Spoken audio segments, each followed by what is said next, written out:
What's good, everybody, man? It's Mr. CDK, and this is Sports Talk Network, man. Am I my brother's keeper? And in my case, yes, I am. The Charlo brothers are back.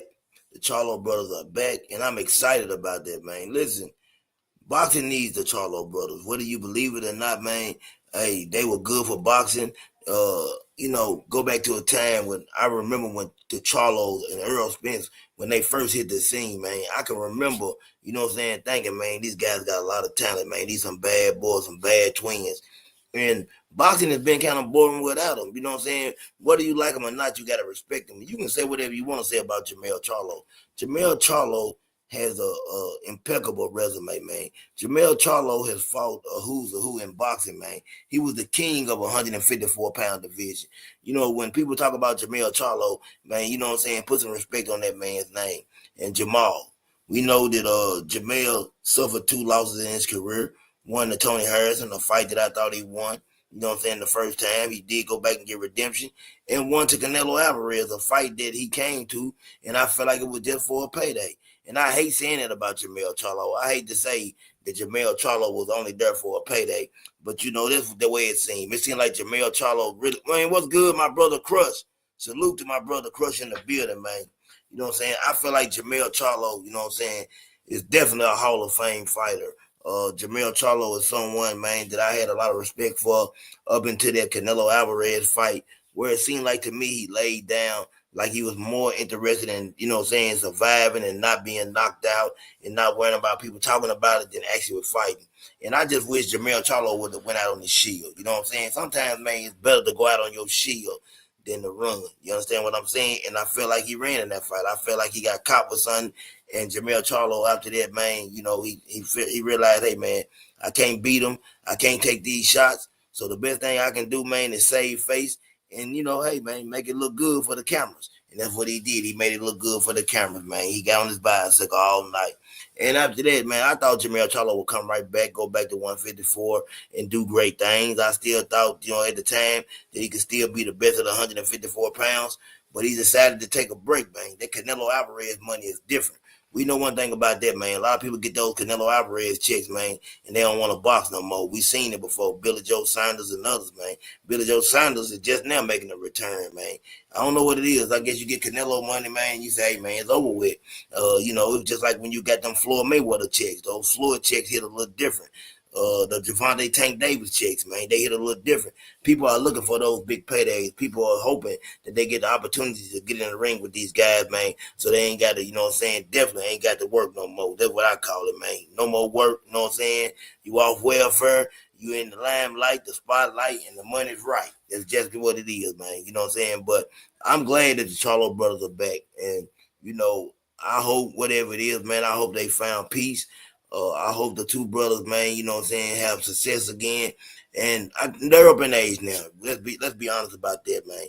Both of the brothers now are, I guess, they're 35 years old. They're somewhere around there. They're not spring chickens anymore. We don't know what they got left in the tank. That's the one thing about it. When you get up in age, man, it gets harder and harder to come back. And people don't understand, you know what I'm saying? You can't keep making those returns. It's just like, you know, Gary Russell Jr. I don't know what he has left in the tank. He's another fighter that I want to see come back, make a return. But as you keep taking these long layoffs, man, you continue to take long layoff after long layoff, it seems like it gets harder and harder to come back. Keith Thurman has been able to come back again and be successful, but how does he do when he gets in the ring with real competition? That's what I really want to see. It's hard to gauge someone off of somebody you should beat. You get in there with a cab driver, you know what I'm saying, and you have skills, you're supposed to beat that cab driver. That's just simple as that. And that's what Keith Thurman was able to do. So we see Jamel and Jamal coming back, and I think Jamel is coming back, and I think he has a tough fight. Jamel definitely has a tough fight. And I've always been the type of person that felt like that. I've always felt like that Jamal Charlo doesn't get the credit he deserves. I've always felt like Jamal Charlo was a lot better fighter than people thought. He came through in the 160-pound weight division. He moved up from 154, but he came through with a weak weight division. The 160-pound weight division, the middleweight class, man, has never been what it once was. There was a time, man, when you could look at that weight class, that weight division, and say, man, you had some of the best competition in the world at 160 pounds. So Jamal Charlo gets a lot of flack for his resume. People kind of, say that he ain't fought nobody, but he fought what was in front of him, and every time he fought him, guess what he did? He came out on top. You can't be mad when a man goes out there and take care of business and do what he's supposed to do. So I'm definitely not mad at Jamal Charlo about that. Now, mental health, man. I definitely got to speak on mental health and what it means to me. I think coming up as black men, a lot of us have mental health issues or deal with situations or PTSD, post-traumatic disorder, or whatever you want to call it. We all have that. You know what I'm saying? We've all dealt with a lot in life to get us to that point in life. You know what I'm saying? And a lot of times as men, we bottle it up. You know what I'm saying? Some of us are better than others at putting stuff behind us, but sometimes it comes out. And I believe with the Charlo brothers, that's what you see. You see guys that have mental health issues, guys that are trying to deal with things, and people deal with them differently, man. There are different stages and different levels to mental health. Everybody's not able to, be able to, like some people may say, for instance, they don't need therapy. Everybody doesn't need therapy. Me, myself, personally, I needed therapy. I went through a lot of, I still suffer from mental health issues as far as thinking about things that happen, survival's remorse is what they call it. I got shot 3 times. My cousin was with me. He got killed.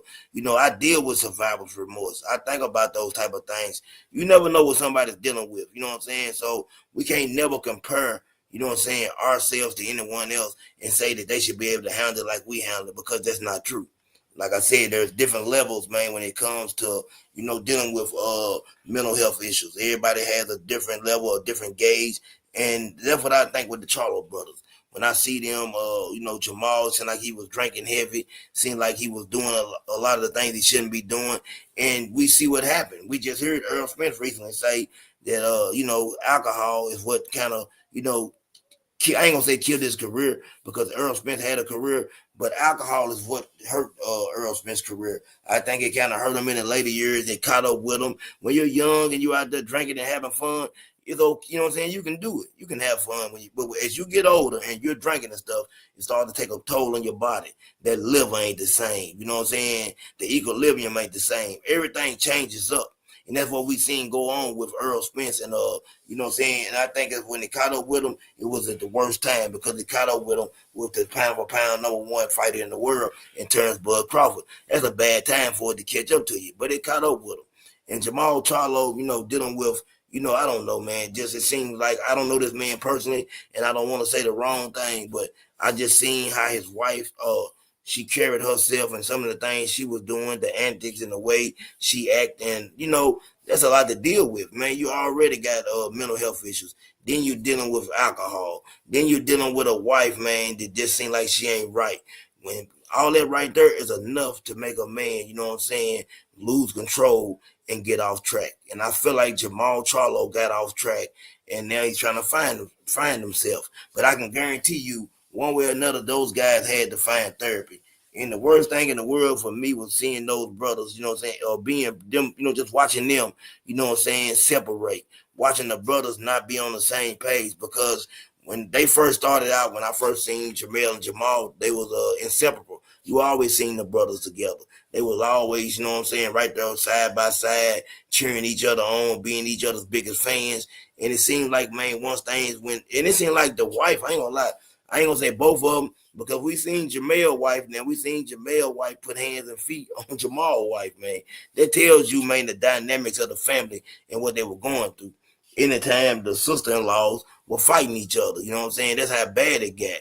And we seen Jamal Charlo at a low point where, as a man, we watched him let Caleb Plant slap him and him not handle that, man. And I still to this day, you know what I'm saying, hate that, man. I don't want to see nobody lose their life, but I can say this. Caleb Plant probably would have lost his life. I'm not going to let no man slap me. I'm just keeping it real with you and being honest, man. You don't let no man slap you, spit on you, do nothing, kick you. Those things, man, you don't let a man come back from. You know what I'm saying? There's things you handle. I know what people going to say. Yeah, I'm a changed man. but at the same time, I'm still a man, and you can't let anything go. And I feel like Jamal Charlo, for whatever reason, man, he got to find redemption in that. He 1 second, let me let my brother Crush up here on stage. What's good, my brother, Mr. Crush? Okay, what's up, bro? I'm doing all right, bro, man. I'm blessed, highly favored, man.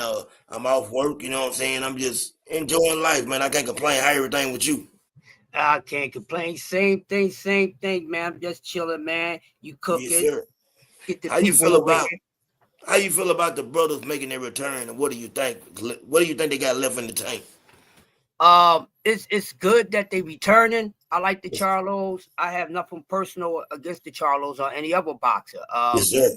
They going through things outside the ring, and we know that's the only thing that's been keeping them guys not as active as they would love to be. So it's a good thing that they coming back. People getting on Mel about the performance against Canelo. Leave it alone. He got paid, and that's it. He Yep. didn't win. Okay, fine. He came in there for a payday. We know that's what he came in there for. He didn't come in there to win. If he really came in there to fight, he would have fought him. So I'm not trying to hear none of that Yeah. about Canelo's power and all that. I'm tired of hearing that daggone nonsense. All right. I'll be Yes, giving sir. cats a little too much credit sometimes. That's why I call y'all the Fast and Furious crash test dummies. Slow Yep. down. Yep. Slow down. Y'all should go back and start listening to what y'all be saying when y'all be on these channels and stuff. Do research on what the hell you be saying.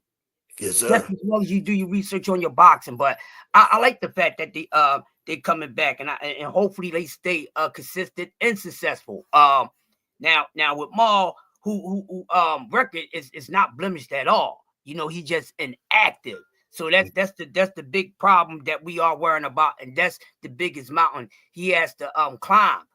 Can he do it? Yes. We have seen fighters that took time off. And when they got back in the ring, some of them, not all of them, look like they ain't skip a beat.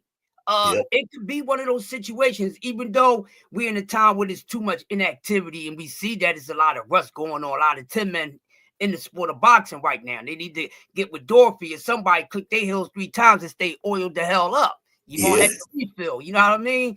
But yeah, I like to see them come back. I'm expecting both of them to win. Regardless of the layoff. They're that skilled. So the only thing they got to do is go in there and activate that old Lions Den energy that we used to love and people used to fear. And then we got 2 victories by both of these brothers, and we can see what's next. Definitely. And like you said, we know what Jamel done, so we ain't got to harp on that. Exactly what you said. There's no reason to do it. I think Jamel has the tougher test. I think he's fighting. Was it Ramos? He's fighting. What's his name? I believe. I think he has a tougher test at hand. Jamal Charlo, like you said, his record is still unblemished, and until he loses, I'm not gonna say he's on the decline because the man is still winning. He took a long time off. You can say whoever he fought, Jose Benavidez or whatever. You can say that well, okay, he ain't fight nobody, but he done what he was supposed to do. He made it look good. He made it look easy, and he made it look good. So that's what I look for. You know what I'm saying? That's what I look at.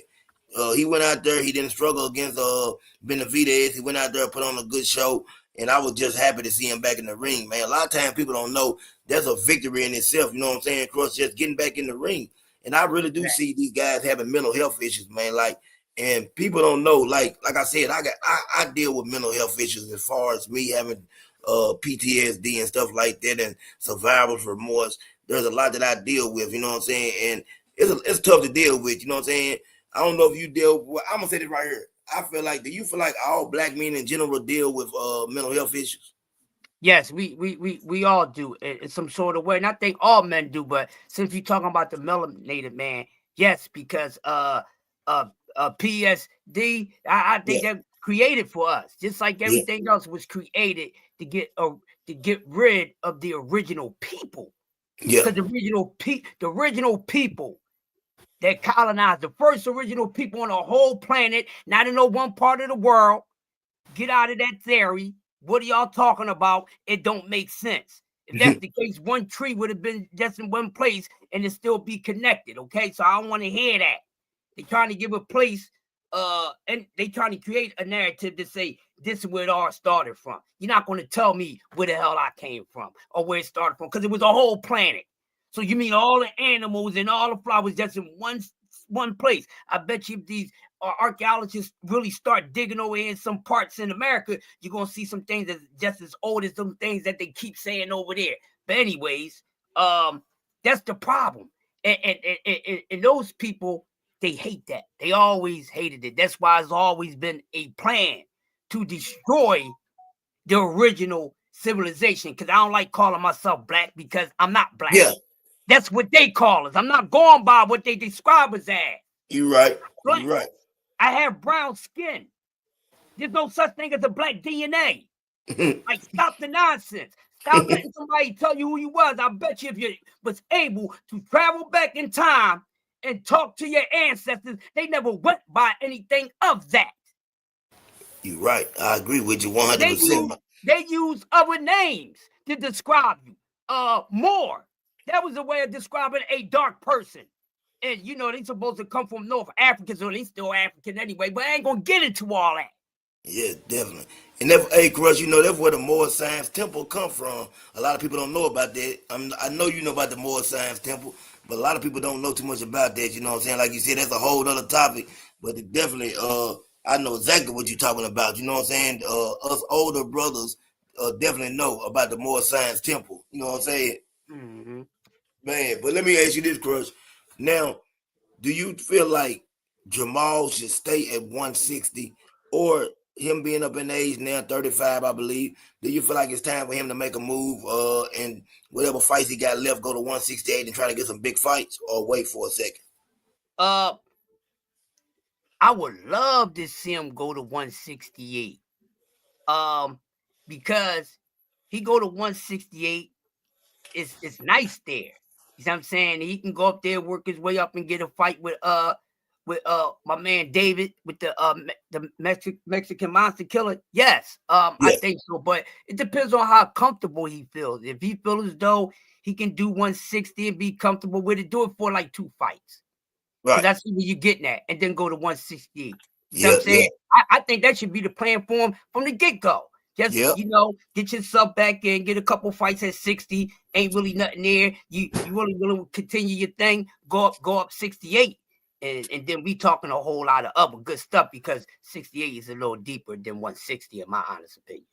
Yeah, definitely. It's definitely deeper, man, because you got Morrell and Callum Smith and Anthony Yard. You know we got the Mexican monster. Man, that division. Hold on, now Callum Smith them at 175. My fault. I apologize. Ain't they? Right. They at 175, right? So let me rephrase that. At 160, 168, I think you have Canelo, you have Caleb Plant. Who else? It's more fighters there, but you know, David Benavidez. Yeah, I think he moved up to 175, but he said he's willing to come to 168 for a good fight and a big name. So Charlo is definitely a big name, and I could definitely see those two guys meeting. But I think the plan is for Charlo and Caleb Plant is where it's looking to meet up at 168 pounds. And I feel like, man, you know, Crush, I know, man, just from talk, man, as much as me and you talk, I know ain't no way you can let a man slap you and let it go. It's going to have to be dealt with. Yeah, it's going to have to be dealt with. Yeah, it's going to have to be. And I'm hoping that, you know, they do it in the ring. I know what happened. It happened outside the ring. But I definitely want it to happen. And, you know, if Charlo, I'm just going back to a prime Charlo and taking a look at Caleb Plant. How do you think a fight like that plays out of looks between those two if we get a prime Charlo? Or still a really good Charlo? Not prime, but a really good Charlo. I think a really good Charlo, that's a 50-50 fight against him and my man Sweet Hands, who I like Caleb Plant a lot. Very guy that like as a boxer and as a man too. So very respectful guy, stand down guy, stand up guy. That would be nice. So a good Charlo, a good Charlo against Sweet Hands right now in the near future. Oh, definitely that would be a hell of a fight. And because the snapping was already built up there, we must see that fight. I think if people want to talk about a fight that they want to see, I'm tired of talking about all the same old fights. There's other fights to talk about. And I think we should start talking about this fight right here. So I'm letting you know right here on your live that throughout the week, when they come up with the conversation, or I might just start it, I'm going to talk about a fight that I want to see this year. I want to see it this year. I want to see Sweet Hands against Charlo. Let's get it.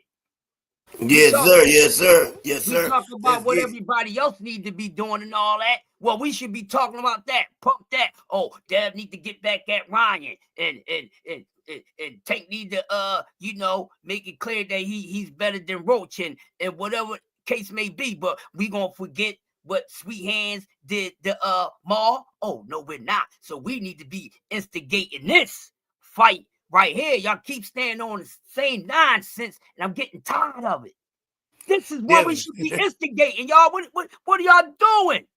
Man, I'm pumping it, pump it up. Don't stop my Reebok pumps. That's the fight that I'm instigating. I will be starting trouble, and we can talk about it next week until they get it in their head. Stop talking about this person, that person need to fight. This is a fight. I'm letting y'all know right now, and I'm holding all of y'all accountable. STN, we got to bring this fight into fruition. This is a fight we need to put into fruition. We keep talking about what the other fights we want to see. We ain't got to repeat that. But add this in your mix, put it on your menu. We need to see this thing get handled between the slap on the Sweet Hands and Charlo, who is coming back. Let's get it, man. Definitely, man. And H Pro, if I'm saying that right, I want to make sure I'm saying it right because it's PROO. He said CDK about that slap. Who started it? Big Dog Hair Grease Willie said salute, crush the legend. You know What's what I'm up, saying? big dog? Big Dog, I like it right there. Big Dog Hair Grease Willie, I like that. Yeah. Big Dog Hair Grease Willie. I'm just call you Big Dog Hair Grease. Big Hair Grease. That's my. Yeah. Caleb Plant said now that Jamal Charlo, like he grabbed his beard, not like pulled it or nothing, but you don't rub a man's beard. As he said, don't put your hand, you know what I'm saying? Don't put your hands on me. Or he called his wife a nickname. And I'm gonna tell you, being honest with you, Jamal Charlo probably drunk out there, called himself being nice, you know what I'm saying? And said something he shouldn't have said, or put his hands on Caleb Plant. But listen to this, H Pro. I might say something wrong to you, right? I can be out of order, out of line, out of order, as my brother Doug Right Side say. But if you slap me, you are out of order, and you must be dealt with. You don't slap another man. That's the worst of the worst, man. Punch me. Don't slap me. That's what I'm saying. That's, you know what I'm saying? You telling me I ain't nothing. If you slap me, you telling me, man, what you think about me.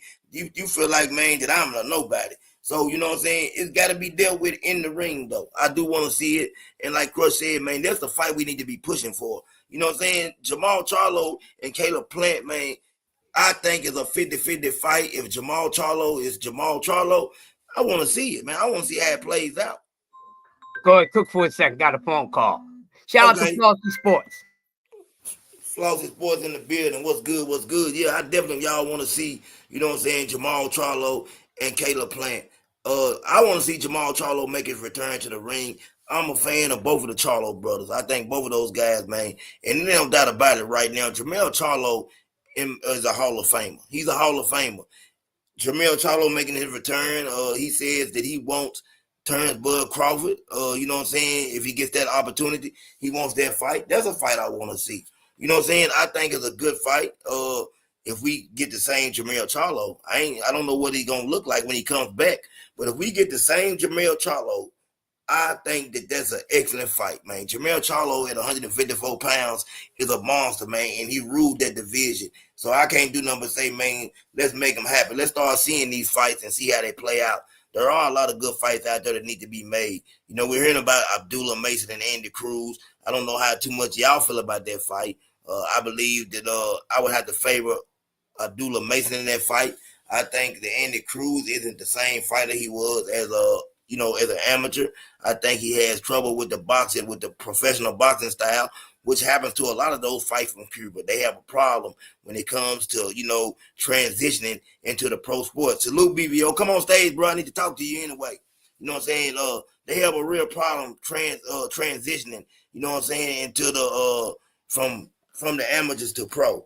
And the problem with Andy Cruz is Andy Cruz something that me and my brother BVO talked about yesterday. He pointed out to me and made me look at it, and I had to go back and watch some of his fights. He don't lead good.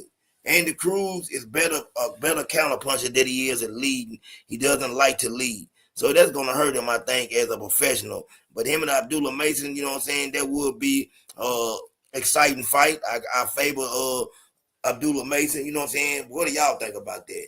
And then, like we said, we got Charlo, Caleb Plant. There are so many fights to be made, man. We don't have to always dwell on the same fights. We don't have to talk about the same fights. There's a lot going on in boxing right now behind the scenes. Something that I want to get into that I went on somebody's channel, I won't say the name, and they was breaking down, talking about Earl Spence. And, you know, there was a recent rumor that Earl Spence got locked up for with Yellow Beezy, you know what I'm saying? Y'all know what happened.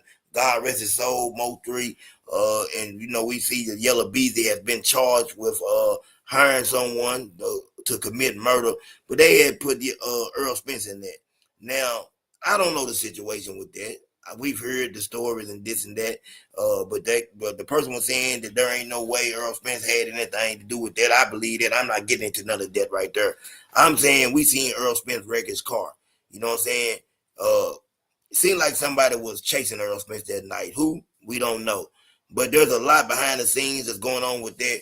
And like I said, man, you know, Earl Spence, that right there, that car wreck, man, it seemed like it changed his whole career.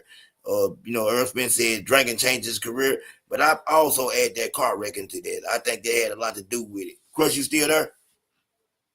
I think Yeah, I'm Crush. on the phone call. Go ahead, Okay, CDK. okay. Let me pull BVO up right quick. What's good, my brother? Hey, what's going on, man? My brother, salute. BVO in the building, STN Nation. You know, I'll say this real quick. We all know Earl Spence was getting chased, man. Okay, So, yep, yep. Earl was getting chased, man. That wasn't. There ain't no if or ands or buts about it. The man was running like a heck in a Ferrari. Yeah. I definitely agree with that. I just didn't say it the way you said it, but man, now that you said it, it's been said. And D Free, I'm waiting on D Free to get on stage. He said he having technical difficulties, but he said EJ is in Japan chilling. Shout out to EJ, man. You know what I'm saying? I'm Yeah, still, it's still man down with me. It's still man yeah. down. You know what I'm saying? I'm an EJ fan, and I'm gonna remain an EJ fan at the end of the day. You know what I'm saying? I know he over there chilling with Free saying you know what I'm saying? But the lies came out. They were saying that he got arrested with Yellow Beezy. And that's just a thing, man. People got to stop doing this. People are doing anything. You know, I see a lot of these channels, they get these views. They put clickbait out there, and then they try to change up the format of what they was really saying. I'm not gonna do that, man. When you and people need to stop making statements like that.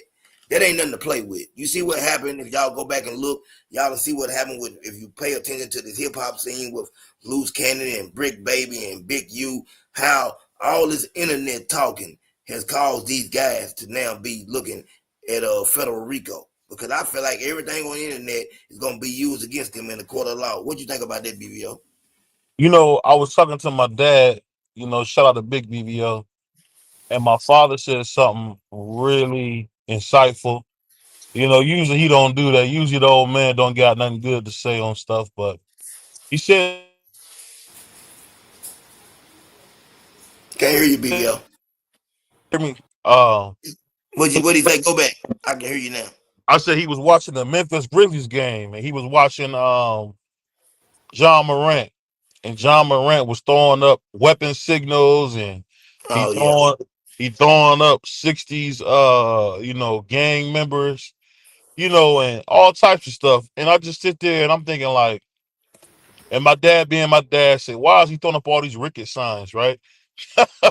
You know what I'm saying? You know what I'm yeah, yeah, saying? yeah, So my dad said, what's up with him throwing up all these ricket signs? And I said, I don't know. And he said, you mean to tell me a dude that's making all that money wanna live my life? yeah. And I said, yeah, Dad. He was like, it's a sad day when you see people who want to come to the penitentiary. And he said, the thing I'll never forget, he said, there's a man in that penitentiary that's waiting on you to be his honey. Yeah. And when I heard that, I looked at him, I said, man, Pop, you crazy. But it Yeah, makes sense. Because Yep. if you think about it, those young guys that come in talking crazy, ain't no weapons in jail. Ain't no weapons No. in jail. And It, even at 58 years old, my dad is still in a tremendous shape. Um, and I just can't imagine when people get in there and that gladiator school and they gotta go hand to hand combat. I'm telling you, a lot of them brothers are gonna be made to, like as my man Melvin say, get on their knees and fix it. So we gotta talk for real. This is corny. These young brothers gotta stop with the games. You're not a gangster. You're a basketball player. And it's like it always get me, especially me be from the projects, when you see the kid who has an opportunity to do more and they want to hang out in the hood and play gangster or whatever. And it's like, you clown. If I could tell anybody, man, don't be somebody that you're not, because guess what? You'll find your tail in jail. You'll yep. be in jail. And and the stuff that you hear CDK say, the few stories I tell you about my father and other guys who've been through those things, you don't want to go to jail. No. Jail is a different place. We're talking about a place where you will see two men sitting together, as my dad said, you'll see two men sitting together in the yard like they're a couple. Yep. It's a very scary place. And I ain't gonna go too long. I'm getting my dub right side on, but I heard this story from a guy, long time convict. He been in jail 44 years. And he was telling the story. They said, "What's the worst thing you ever seen?" He said a guy, young, I think he called, what did he call him? A lily white boy. That's what he called him. Something sick like that. I don't know where that comes from, but that's Yeah. what he called him. And he said the brother was using the bathroom, and the brother came up behind him and said, "Don't even wipe." Mm. This ain't no game, man. Like, we got to talk about that more than anything. These kids got to stop playing these games, man. The penitentiary is not somewhere you want to be. Stop Nope. the games, man. And I think John Morant should be out of the NBA indefinitely. I think he's not getting it, man. I don't want this fake thug influencing these kids. We got enough dumb kids, man. We don't need no knucklehead like that with millions of dollars throwing up weapon signs, throwing up gangs. Come on, bro. What are we Yep. doing? I miss Michael Jordan, man. I miss Charles Barkley. I miss Patrick Ewing. You never heard of them guys ever doing no cornball stuff like that. Wayne Gretzky, Yep. anybody you want to name, Barry Sanders, uh, Rodney Pete, any decent black athlete of the time. We got some of the worst athletes of all time this generation. I'm just keeping it real. I think Yep. Keyshawn's a clown. I think Shakur's a clown. Shakur runs around here like a snitch. He acts like a snitch. If I was around Shakur, he reminds me of a rat. And why is he acting like this? You're not gangster, bro. I know some brothers who will really take your life, dog. Ain't nobody playing with you. And I'm sorry to go on that long No, you soliloquy, good, but bro. man, I'm listening. I'm listening. I'm listening. we gotta stop these stupid games, man. Our kids are passing away listening to morons. Yep. These morons are telling our kids to throw up gang signs, to play tough, to be hood, and we all know the end result: death or jail, death or jail. Yep. And I'm just so tired of the fake toughness. And I'm gonna be honest. One of the reasons I'm so critical of Tank Davis is because I don't think he does a good enough job understanding. Hey, you're not in Baltimore anymore, punk. You made it. You're on the big stage. Tell the kids you love them. Pass out candy canes if you want, but don't try to play this tough guy role, bro. You won the game. This is the only generation of people I've seen who win the game, City Can, and they want to play like they gangster. Yep. What are you talking about? What are you Mm. talking about? But that's all I Man. got on that. But we got to Yeah. speak about that more than anything. These No, these no, we athletes do. are And trash. I appreciate everything you just said, and I'm glad you said it. And H Pro said, man, NBA and NFL let gangsters perform at games, show them in crowd, and play their music, and let them commentate at All Star games. And you 100% correct. That's what they do. They feed this bull jive to our young children and teenagers and stuff, and make them think it is cool to be something that nobody really wants to be. because I've been all that and I didn't want to be it and I don't never want to be it again. Man, listen, man, there ain't nothing worse, man, than somebody telling you when to eat, when to wake up, when you making 17 cents an hour. There ain't nothing worse than that. A lot of people don't understand that, man. Can you imagine cutting football size field grass with hacksaw blades for 17 cents an hour? You know what I'm saying? I done that, and it ain't worth it, man. So I want these, you know what I'm saying? John Morant is starting to become a wasted nut. I can't say it no other way. That's what he's starting to become. You know what I'm saying? All the talent in the world, all could be, man, you know what I'm saying, one of the greats. And what does he do? He continues to act like a buffoon.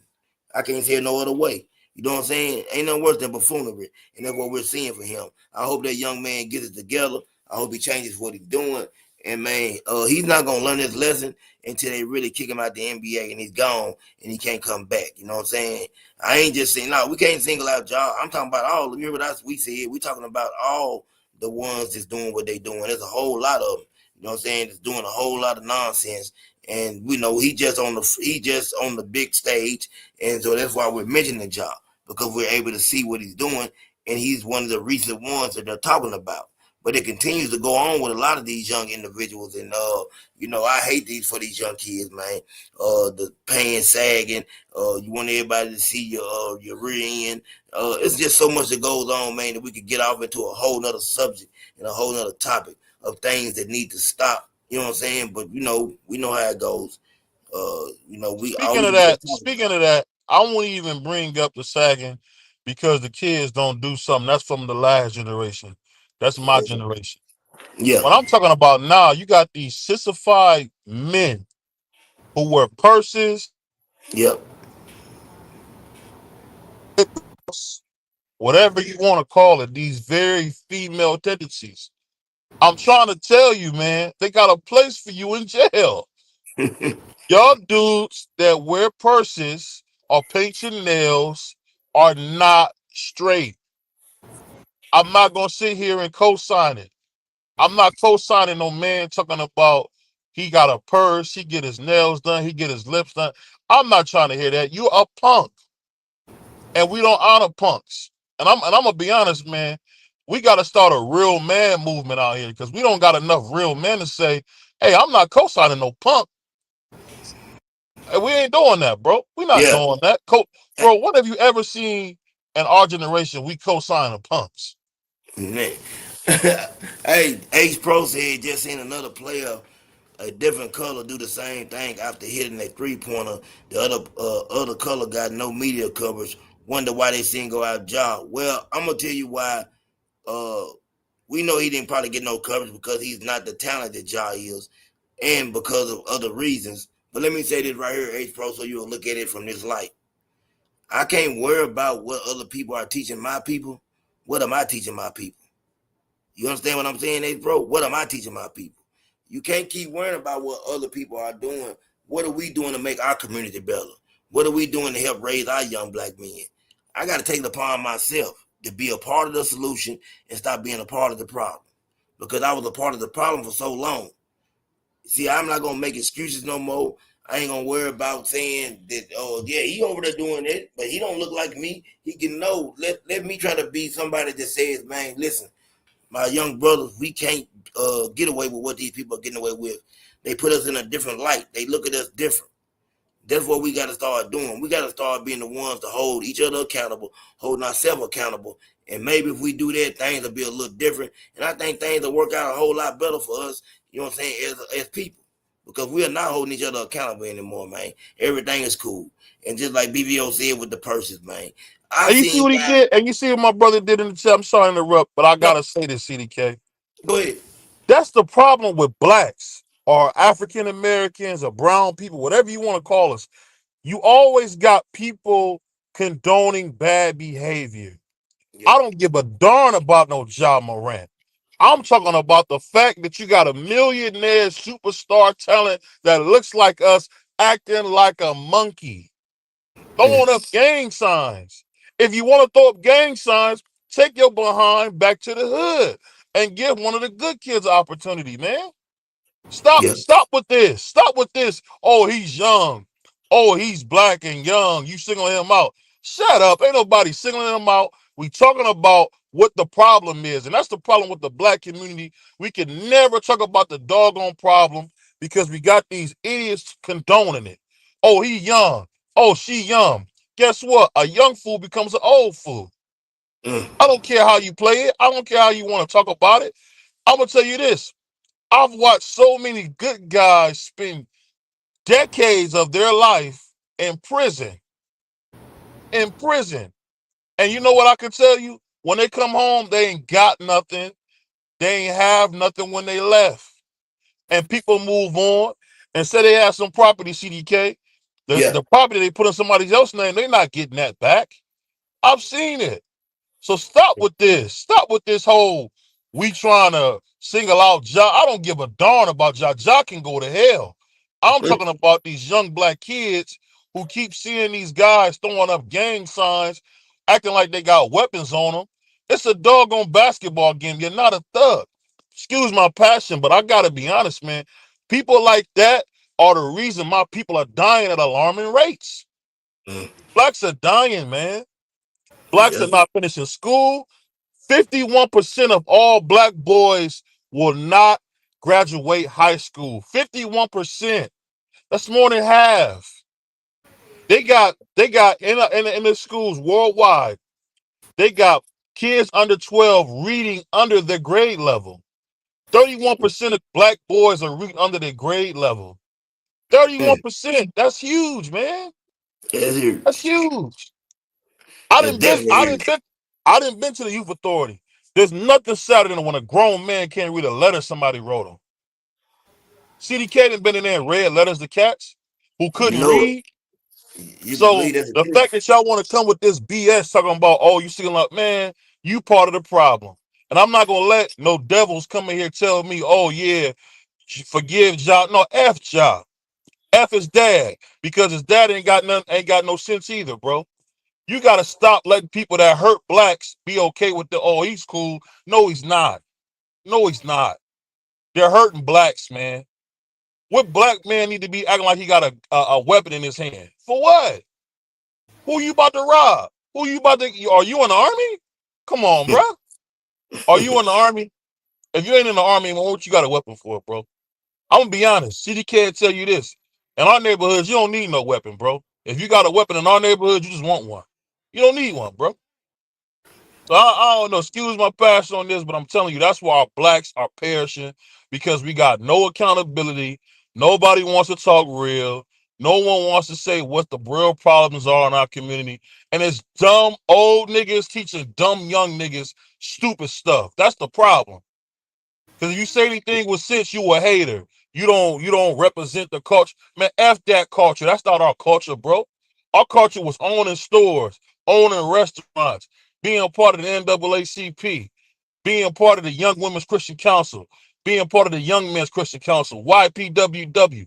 That's the stuff that Rainbow. Rainbow Coalition. You still there, BBL? Can you hear me? I can hear you. My bad, my bad. That Oh, stuff get me. That stuff get oh me no, hot go ahead. when that stuff Zach get me B, hot salute, when family. niggas come Salute, talking that salute, BS, man. My bad, my salute. bad. Excuse my passion on that. And my fault, y'all. I'm learning now. I can now put these comments up on the screen where they can't be seen. So y'all bear with me. You know what I'm saying? It's easy to condemn, but what are you doing? What are you doing in our community? My pops used to say, "Talk is cheap." And Zach B, you are 100% correct. What are you doing in the community? And that's a main. Hey, Zach B, that's main. That's the question at hand. And Zach B, for me, you know what I'm saying? I know you're not asking me hypothetically. I'm just speaking on me. And I would like to answer that question myself, what I'm doing in the community. Sure. Well, one thing I'm doing in the community is being a productive citizen now. Like for me, Zach B, you know what I'm saying? I've always been a guy that was, in the streets. I was a troublemaker. I was a bad person in my neighborhood. And changing who I am is doing a whole lot for my community. But then also to get to what you're really saying is like me. I go back to I go to the rehabs and I go different places and I talk to people and I try to uplift people. I'm doing what I can. You know what I'm saying? I wish I can help in any way I could, Zach. But you know what I'm saying? And I'm gonna do all I can because people need that help. People and I've learned that man, a little help goes a long way in life. It don't have to take a lot of. People think it's all about money. Sometimes people just need a conversation or somebody to talk to, somebody to listen to them. You know what I'm saying? A shoulder to lean on. So man, I salute Zach B, man, and you're right. What are you doing in the community? What's good, my brother D Free? What it do? What it do? I hear Yeah. I hear Minister Farrakhan up on your daggone platform today. BVO in rough form today. I love it. Hey man, he bringing out the work, man. BVO bring the works out today, man, and Yeah. I ain't got no Hey, problem that with it. like BBO would say, that's Benny BB. That's Benny BBO. Yes, sir. Yes, sir. We talking about everything, man. I told you that's why I'm glad that I changed the name from CDK Boxing to Sports Talk Network, because we can talk about everything, including life in general, and it gives you a wider range of things to talk about. That's one of the reasons Yeah. I did change my name, man. I want to be able to talk about everything. You know what I'm saying? And John Morant is a basketball player, so that falls up on the sports and what we seen them do. You know what I'm saying? I Yeah. mean, Free, how do you definitely cover basketball a lot, Free, a lot more than I do. How do you feel about what's going on with John Morant? No, I agree. I agree with everything BBO said. See, this is the problem with when young guys get uh, get those big amount of those big endorsements, those big contracts, and they get a lot of money. You always see the guys that's really working hard to make the money don't never get it. It's always the ones that shouldn't be getting the money that make the money. Like, it's always the ones that's out here doing the wrong things with their money. They out here wasting it away. They out here throwing it away. They out here ruining the opportunity that they had. And you got these other guys that's busting their tail trying to make a living for their family and for themselves. And those are the ones that's out here struggling to survive every single day. Those are the ones that's deserving of the money but never gets the money.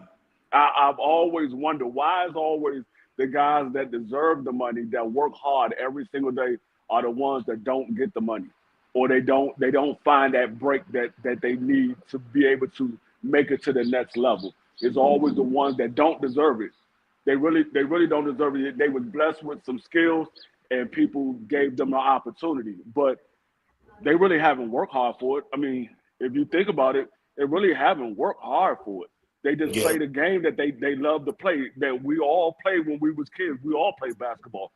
We yeah, all love to play basketball. We all love to play football. So it's not really like they really working hard for it. People say, "Oh no, you when you playing football, you playing basketball, you got to put in the work." Now I played football my entire life, all the way up until I was 35 years old. From from the age of 6 years old all the way up until I was 35. I never made it to the actual pros. I made it to the semi pros. And I played football every single day. I trained every yeah, single day. It wasn't hard. It was something that I wanted to do because I love the sport of football. That's not hard. Hard is when you're doing something that you really don't want to do, but you're doing it because you have to do it. You have to make a living. That's hard. That's yeah, hard work. When you're doing something that you love to do, that's not hard work. That's what people get it mixed up. That's not hard work. You're doing something that you love to do. When you gotta force yourself out of the bed to go to work and do things, that's hard. When you wake up and say, "Hey, I'm ready to go start this next day," that's not hard. You hop up, you hop out of bed, you ready to go. That's not hard. When has it been hard for you to just jump out of the bed and say, "You know what? I'm ready to start my day." That's not hard. So that's definitely. why I say people say, "Oh, no, it's hard work though. You got to put a lot of time." No, that's not hard work. It's hard work if you don't love it. That's when it's hard work. If you don't love it, it's hard work. But when you love something, it's not hard work. It's just like when you in that abusive relationship. It's hard to stay in that relationship because you know you shouldn't be in it. But when you with somebody that you love, it ain't hard to stay married to somebody that you love. You love them. You want to be there. That's not hard. Yeah, definitely. You're right about that, Free. It's not. It's not at all. It's not at all. And we all came up, man, as kids playing sports, having fun. And man, you know what? I don't know how y'all feel about this. This might be a little off topic, but I was in the store the other day. Man, do y'all know what a Dick Sporting Good is? Yeah, Yeah. I'm at it right now. Okay, okay.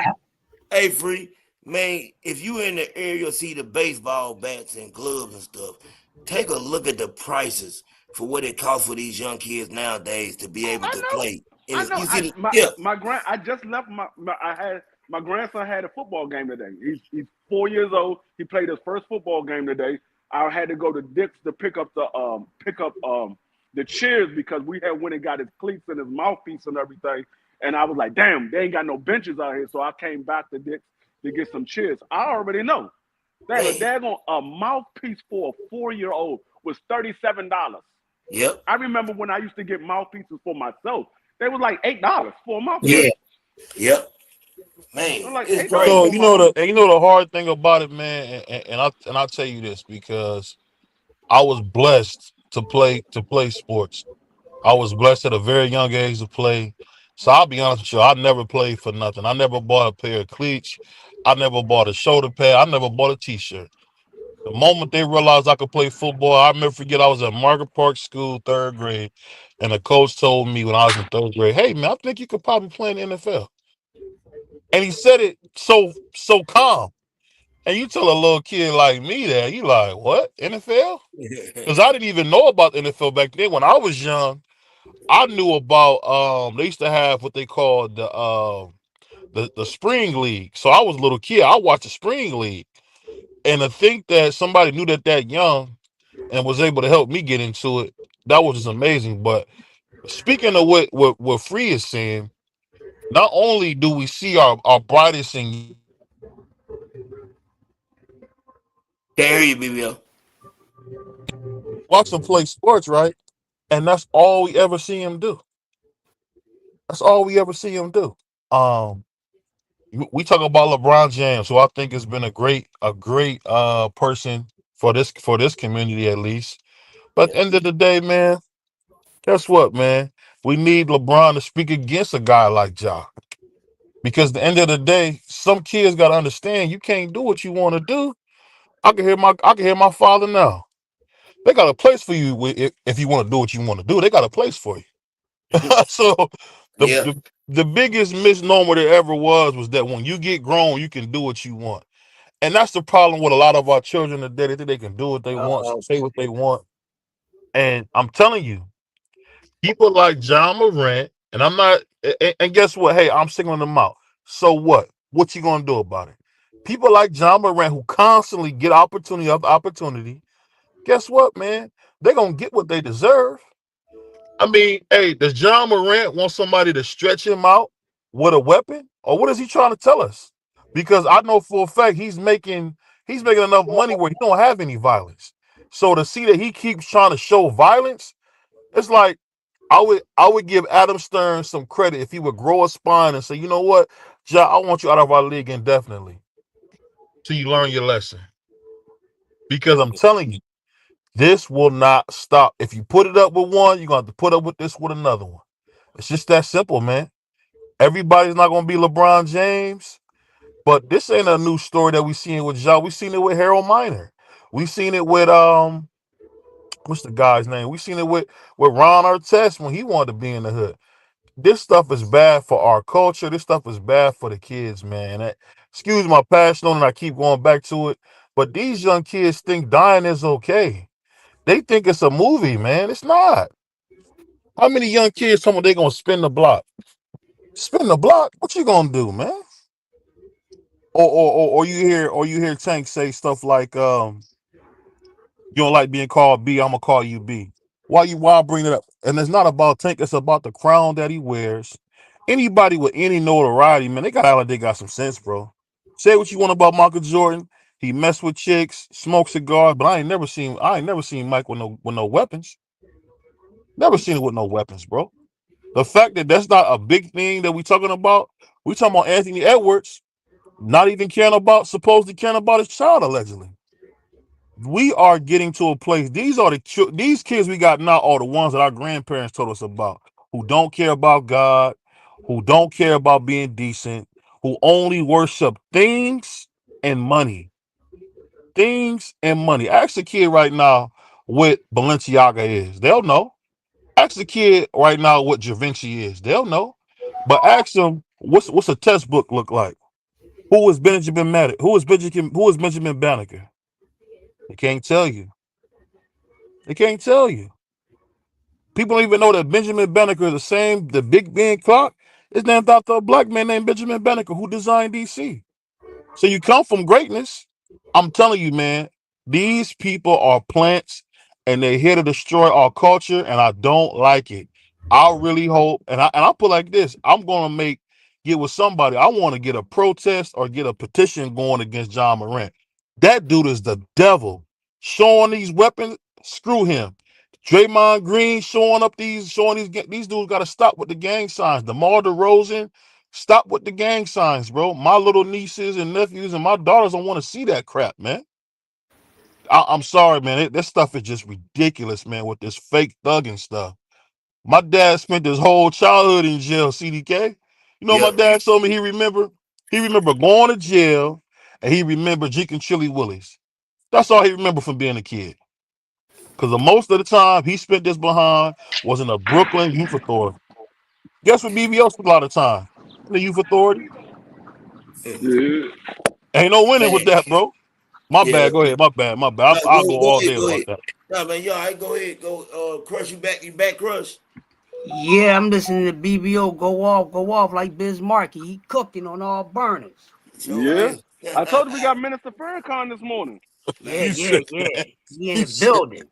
We got Minister slash Rev Bernardo Farrakhan. You know what I'm saying? In the building, cooking this morning. Make sure y'all smash the like button for my brother CDK and my Thank you. brother BBO with the hot Hey, sermon Thank you. about heritage before the this world. might been You know the what I'm saying? this might been the realest BBO y'all have heard as of yet. Yep. TD Sports Talk, my brother in the building. What's good? Salute, man. What's good? You know what I'm saying? And I'm glad we're having this conversation. And we need more conversations like this. And what I want to ask y'all is Hey, this. When you brought up LeBron, BBO, let me ask y'all this. Do you think that, like, sometimes, like, people we look forward to or hoping we hear from or hoping them have a statement on what somebody like John Moran is doing, they fear backlash, so they don't say nothing? What is it that keeps them from saying anything? What do y'all think? you talking about as far as his peers, as far as other Like, let me athletes? break my phone, Crux. Like LeBron James, we look at him as an ambassador of basketball, Mhm. someone that the kids look up to, Michael Jordan. Why doesn't they come forward and publicly say, hey man, what John Moran is doing, we don't need that in the sport of basketball. This has to stop. You see what I'm saying? Like, why we don't hear that from them? Because of the contract that they signed. Okay. Let me break it down like this. When it comes to these celebrities and everything, and we hear a lot of things that goes on, I'm pretty sure most of us know what the industry is about, period. All factions, no matter if it's movies, sports, or whatever the case may be. Um, so a lot of these guys, they didn't get there self-made. Okay. Yep. They didn't get there self-made. Let me just start with that. Make that clear. They didn't get there self-made. They had to sit down with those people. Now, as hard as the reality is, well, it's just going to hurt a little bit if you're sensitive. They compromise themselves. Certain things they go through besides the hard work, far as they craft and they skill set or talent. When they get to a certain place and you constantly see them with these people that's on levels above, if you know what I mean. Yeah. So once you get to that, once you invited to that level, you have to do certain things. So a lot of these things, I hear what BBO was breaking down about the game size and stuff like that. That is true. But guess what? Somebody's allowing it to always be advertised. Just say that. All right. Also with those signs, gang signs, they are symbols. You see what I'm saying? There's codes and hand codes and things like that. Yeah. All that come from that. So when something like that is totally negative, and we see so much things that should not be televised, but it's been televised for a reason to program a future mindset as they did the others. Now, I'm not condoning them for what they did because I'm not on the unrighteous side of things. I am a Right. righteous warrior. That's me. Can't wait for the day to come we can start getting at it because that's the day that's going to come. All right. So y'all better be getting ready, going to the gym. Make sure you got your survival kit, learn how to survive and all that. It's going to come down. Don't say I ain't tell you. Because I'm damn sure ready and I'm going to be extra ready. So y'all do the same thing. Let mind spray, get your minds right. But these things are allowed because it's the what? To keep a certain gender of people dismantled, disarray, um, um, um, not motivated, not ambitious, not using a mindset in the right way. So these things are being thrown out here for a reason. Now everybody know left from right. Everybody know right from wrong, no matter how mature or immature they are. Once you learn right from left and learn from right, and you know when mommy say yes or no, then you know right from wrong, period. So there's no maturity level on that. That's something that's part of your common senses, because you come in with it and then you get kind of, what I would say, groomed on it, and then you're supposed to activate it. But these things, like I said, they horrible. And none of this should be allowed. But what's making the money? What brings money in? Huh? What we always say, people, sex, violence, drugs. That's why it's all over the place. And so many people is playing a part of it. And they know it's wrong. They know it's wrong. Yep. They know exactly what they doing. Ain't nothing about because they came up and there wasn't parents in the home. I don't want to hear that, because that's not always the remedy, people. That's not always the answer. I know plenty of people who came up in a household with parents and knew how their parents was. Some of my friends, I'm shocked the way that they turned out, because their parents was not like that at all. So even though your parents program what they program into you, but guess what? When you get to that point when you are no longer a dependent thinker, you can think on your own because you've grown, meaning you don't have to take rules from your parents, even though they instilled these good things in you. It's up to you to make the decision if you're going to carry on with it or not. So it's not always about things being broken apart. It's about what you was programmed with. And if it's good for you, you don't get away from it. But if it's bad for you, you're supposed to break the barriers, because that's a part of this mission in life, to break these damn barriers, to get deprogrammed and reprogrammed. And then you got a new program of yourself, not what somebody installed in you, because everybody know right from wrong, like I said moments ago.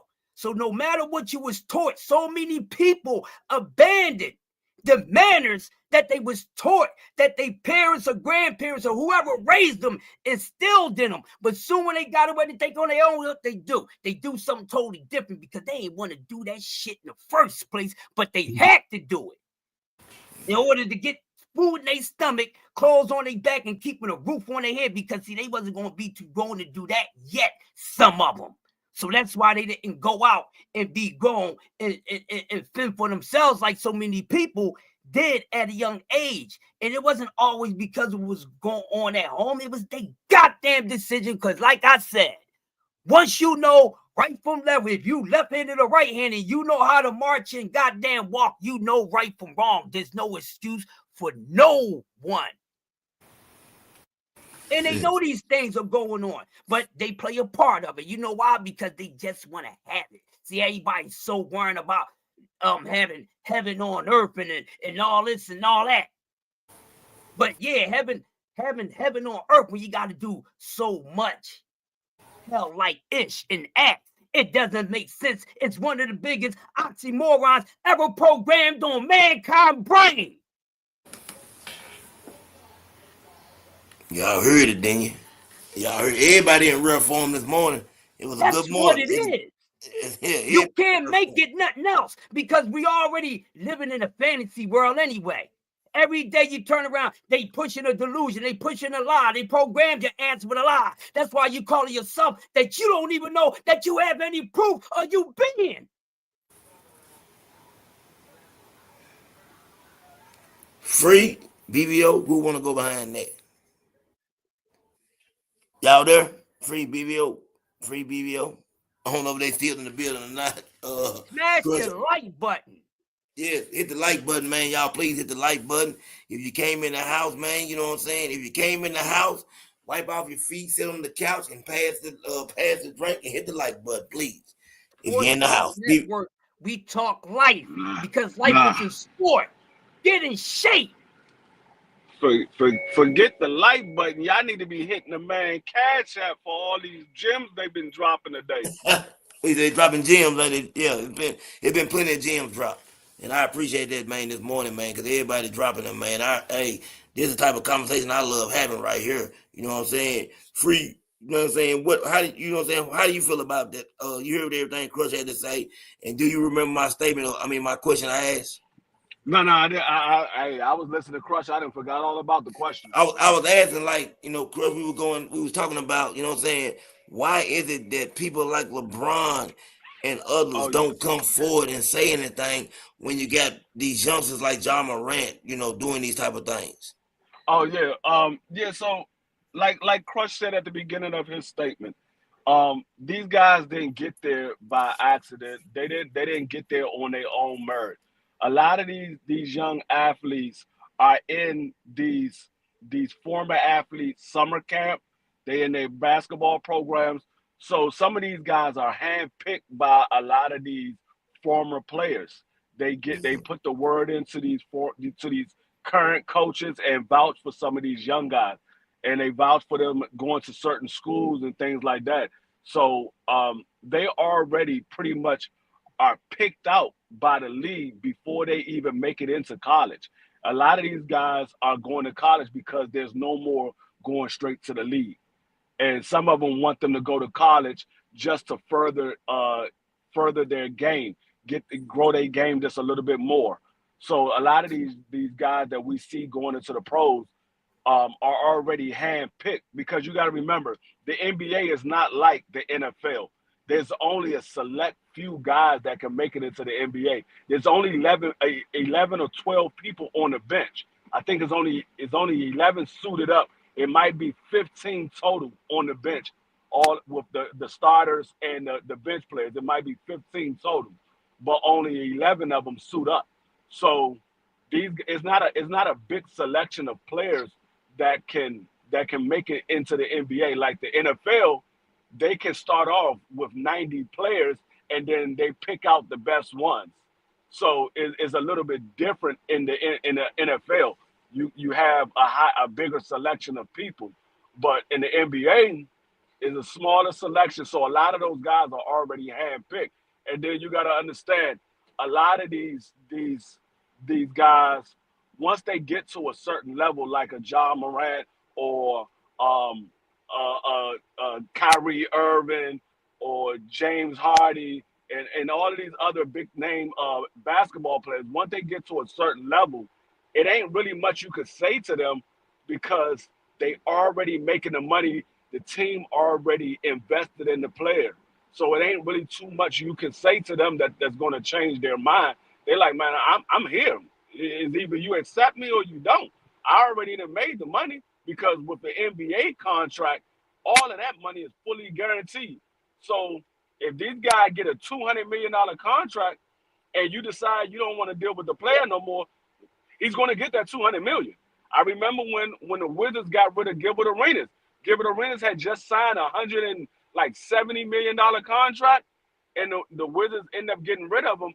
The Wizards was still paying Gilbert Arenas for, I think, like 6 or 7 years after he left the Wizards. They were Yeah. still paying him for like 6 or 7 years.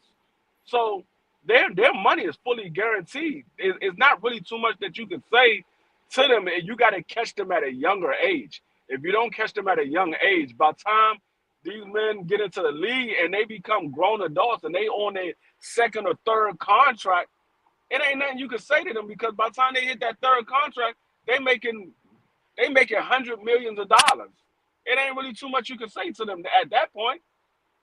Yeah, I agree. I definitely agree. BBO, you still in the building?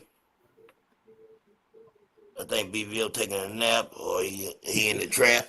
One of the two, but he'll be back. He'll be back. Yeah, he Man, probably you I'm doing just here. something in the I'm background. here. Oh, I'm oh, here. there you go. okay. What I basically what Puerto Rican Free said is true, and what Crush said is true. I'm just telling you, man. We got a accountability issue with blacks, and it's only in our communities.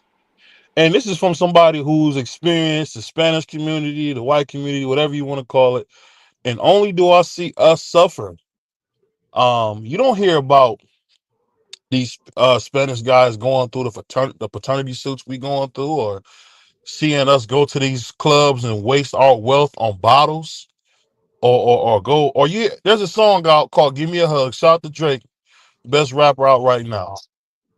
He's got a whole song about spending million that he threw $1 million to some chicks at the strip club. Now, even if I want to go have a beer and maybe see a little tail, I ain't got no $1 million to do that. So it's like on every level, you got so many guys doing this lame stuff to where you can't even enjoy yourself because everything's overpriced. People's expectations are unrealistic. And I'm telling you, then we get up my favorite. Oh, don't blame Ja, as if Ja not the one doing it. Or don't blame Ant-Man as if he not the one doing it. It's the thing is this. My grandmother said it best. You can't throw stones and you live in a glass house. And at the end of the day, I'm not perfect. I've done a lot of things wrong. And BBO will tell you because I ain't got no shame in my game because the only person that could judge me is my grandmother and she's gone. So anything anybody else got to say, they can kick rocks. So I think the thing that people gotta understand is what you're doing now affects the people behind you. So if you have a bunch of kids that you don't take care of, guess what's gonna happen? 9 out of 10, they're gonna become monsters. I never forget me and my homeboy, we run a little small diner type of thing. And one of the guys that was working there said it's 2 Christmases. So I'm thinking, what is this idiot talking about? This fool said income tax time is a Christmas, and he said the real Christmas is Christmas. So why is a little kid worried about income tax time or worried about the first of the month? Because that's all he knows. And I'm telling you, it's scary, man. It's real scary what's going on with these young men. That's crazy. And BBO has been cooking, but I'm gonna tell y'all this: he was cooking, but Kendrick Lamar just sent me a copyright infringement, talking about Drake as the best rapper right now. Kendrick Lamar just hit me with a copyright infringement. I apologize for that, Mr. Kendrick Lamar. That's my brother BBO. I gotta let him say what he want to say. We'll let him ride with that right there. We'll let him ride with Drake. He doing so good and great this morning that I'm not even gonna get mad at him for saying Drake is the best rapper out right now. You know what I'm saying? Drake, you heard it from BBO, my brother. He said you the best, then you the best. Hey, prize in the building, prize fighters in the building. You know what I'm saying? Even that in fun, right? Even though that in Yeah, fun, yeah, I'm gonna tell you something that I didn't know about Drake. That's pretty cool. yes, sir. So Drake has something called a community bond. So he's Yeah, actually from Toronto. So he set up pretty much a bond where the young kids can tap into can't hear you, BBO. What you say? BBO? he's got what they call a community bond that young kids can tap into that's not his family and Okay, borrow money for businesses, and they can also borrow money to go to school. So the one thing I'll say is this: we can talk what we want, but man, what are these guys doing for the community? The old school ODB saying nothing won't cut it, right. bro. Yeah, It And won't the cut ones it. that I'm glad you said that, BBO, go ahead, free. because I was watching a video.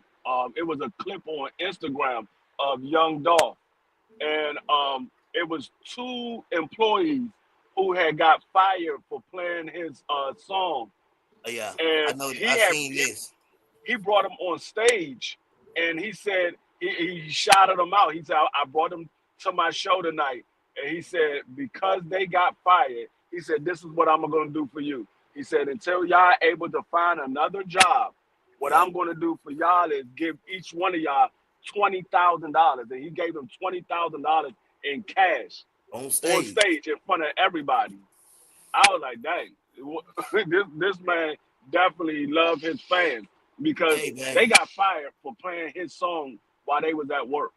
shout out to Dolph, man. May he rest, man. May he rest in peace. And we also know that during the time that took place, he was down there getting ready to pass out turkeys, man, in his community. Something that he did every year, man. So shout out to Dolph. We know he done a lot for Memphis, Tennessee, and he meant a lot to Memphis, Tennessee.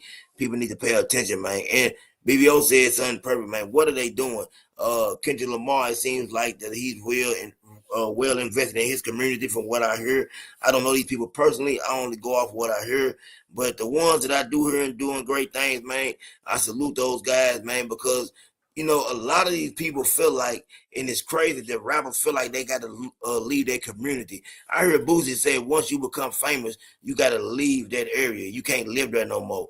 And if that's true, man, and it seems like at times it is, it's crazy. Why can't we seen what happened with Nip, man, Nipsey Hussle, you know what I'm saying, and the way he was respected in his community.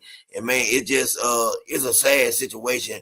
And I think that has to change, man. We got to stop hating the ones that become great in our community and start showing them love and support. Because if you don't do that, how can they show it back? You know what I'm saying? That's just how I feel about that whole situation, man. We got to do Yeah, better. I feel you with that, CDK. But also on the flip side of that, there's some of those famous people, whatever. Some of them had turned their back on the community Yep, also. yep, yep. So You that right. even makes it harder. But then the community that they turn their back on, sometimes they need that community again. You see what I'm Yep. saying? So I, I so give you I give you one that I know for a fact that turned their back on their community, and that's Jay-Z. oh Oh, the biggest this oh the biggest this dude he's in some trouble. He's in some trouble. yeah, Uh yeah, man. And let me say this. The community. I'm just a regular guy trying to make it. But I was talking to my one of my homeboys this morning, and BVO he kind of showed me something that you showed me about controversy and how it moves the needle. And we had a conversation because he had said something, and I came back and responded. Nothing but respect.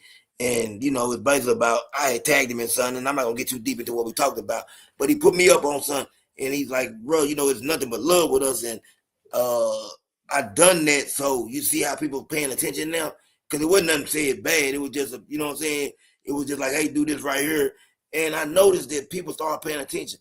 It's crazy that people are always looking for controversy in order to what I'm saying, pay attention to what's going on, and what we do, man, we should be getting. I feel like each and every one of us should be getting so much love from our areas, from more support. And I think that, man, we're nothing big right now as far as in the YouTube land, but we coming on and we're gonna be getting bigger and bigger. And I hope I see the day where this turns out to be something great, where I can do more for my community, man. But you got people like Jay-Z now, man, that got it, and you know what I'm saying? They bypass their communities and forget where they come from. And I just think, man, that's real distasteful. And it's a real bad look, man. When you get big Let, like let me JC, let me ask you this. Let me ask you this, Los, because I think you're being unfair, and I'm gonna tell you why I say this. huh? I'm gonna tell you why I say I think you're being unfair. Hold on. Let me ask them both of y'all. Y'all think I said anything unfair? I just want to no. make sure. Okay, I ain't think I said anything crazy. And the reason I say that is because Jay Z's from the projects. I'm from the Yeah. projects. Oh, you talking about JC? Okay, go Yeah, ahead. and the reason I say that is because when you from the projects, that's the hood within the hood. That means you the poorest in the hood. Your parents don't own a house. Your parents don't usually own a car. Well, BBO, the people I'm talking about looking out for is the But hood. no, this no. Let me The let me hood finish in what the. I'm I'm saying. talking about looking out for the hood in the hood. No, let me finish what I'm saying, and this will make perfect sense. You say that about people like that, but people like Jay Z, OJ Simpson, Dennis Rodman, I can guarantee you the people who said the most hurtful things to him were black. And what happens is this: you grow up in these communities where other black people treat you so bad that when you make $1, the first thing you do is you get so used to the other people treating you right that you will kind of genuinely favor them because they treated you right when you didn't have it. One thing I've learned Oh, about black people is they'll treat you like trash when they think you don't got nothing or you can't hey, help them you, with nothing. No, hey, you got. I mean, Hold on. I And I understand what just you're think, saying, and I BBL. and I Hold on. just Hey, think that. free. Hold on, let me finish. Let me finish. I Let him think finish. the whole What thing I'm is saying. this. I don't blame guys who grew up in the hood who don't traditionally rock with blacks because I'm telling you, the people that treat project people the worst are black people. You know how many people would BBO. tell what people would tell my grandmother, "Oh yeah, I know she's on." BBO. Let me say this right here. And if anybody, cause I got my Facebook page connected, and so if anybody's listening on Facebook, this is something that they can stand on and tell you it's true. Oh, Listen to this, bro. And I want you to understand where I come from. I appreciate you. My God, hold on. I'm finna give you some. I'm finna lay something down to you so cold. You know what I'm saying? Where he go? He left. Well, he may Yeah, be. he fell off. Yeah, Hold he on. fell off. He'll be back in just a second. But what I'm finna say is this right here. My grandmother, man, Virginia Hatcher, Virginia Martin, uh, my grandmother was the first black woman in Tennessee over the NAACP. My grandmother, man, would do anything and everything for the black community. When my grandmama passed away, you know what I'm saying? I felt like in my heart it kind of hurt me to see that her funeral turned out. I felt like it should have been standing room only. Y'all understand what I'm saying? Like there should have been any black person that she ever touched or helped. They should have been there. But the one thing I've learned about life is this right here. No matter what, man, when you think that those white people care about you, they don't care nothing about you. Where were they at when you was in the projects? A lot of times we make it out of situations because along the way you're gonna meet bad black people, bad white people. You see what I'm saying? Somebody, yeah, what's that cracking noise, y'all? Somebody got is a cracking noise. Your daddy said in the No, that was background. my keys. I was taking my keys out. Oh, okay. I'm sorry. Yeah, like, listen. At the end of the day, your community is your community. I can promise you, everybody in the community didn't treat you bad. You can't treat everybody the way one or two people treated you. Everybody in the community is not gonna treat you bad. Everybody ain't gonna treat you good. It doesn't work like that. You know what I'm saying? That's just life in general. And every white person or whatever you want to call that comes along doesn't have your best interest at heart. They don't. You know what I'm saying? It's just simple as that. We know when you get famous and get money, what it becomes. I feel like the NFL. Take the NFL for instance. Love the NFL. But why did they use Jay-Z for? What made them bring Jay-Z in to the fore? They were hearing the whispers in the background about, you know what I'm saying, the league being predominantly black. Let's keep it real. And you know what I'm saying, not really having any black representation, no black owners and stuff like that. So you gotta pay attention sometimes to what's really going on. What you finna say, Free? Free, Oh you no, there? what I was going to say was, even though people in your hood or the projects or whatever have you, they treated you bad. You don't have to do for them to still take care of your community. There's a lot of Right, kids. There's a lot of right, innocent kids that you can help out to take care of your community. Yeah, you're not doing it for the adults, but you're doing for the kids. That's still part of the community. That's the future of that community. So you can still take care of the community without having to, quote unquote, help out the adults that you say, oh, they treated you bad or they talked about you or whatever have you. There's still kids there. You can go put up a brand new park in the neighborhood. You can go support the school system for that community, to support the rec center for that community. Do things like that. Take them out on a clothes drive or a food drive, whatever have you. There's other things that you can do to help the community without having it so much just put out your own money toward the people that you say treated you bad. Mm-hmm. yeah, definitely. I agree. I thought Pride was in here. I pulled him. Hold He on. Let me dropped see. off. He jumped off. Let me pull him back up. I see him down there. And like you see what Zach B said, BVO, you can't have selective outrage. Wrong is wrong. There is no big sin versus little sin. Wrong is wrong. Yes. And I'm gonna say this right here. I'm saying this in the best way I can say it without throwing. You can't like listen. We can all. You can't feel. I don't want to feel like I'm. It's always like I can agree with you, Crush. I can agree with you, Free. I can agree with you, Prize. We don't have to always look for uh something to have a great show, a conflict of interest, or y'all understand what I'm saying? Yeah. Like I don't have to look for a Yeah. conflict. We can all be on the same page and agree. You know what I'm saying? And it can be a great show because at the end of the day, Crush had already said what he thought about Jay-Z's situation. And I'm only just really agreeing with what Crush said. And at the same time, no matter what, all of us come from a place of if you're black, if even if you ain't lived in the hood, you've been to the hood or you've been around somebody or got family members in the hood. You know what I'm saying? And we all know, man, that everybody ain't right. But everybody ain't right everywhere.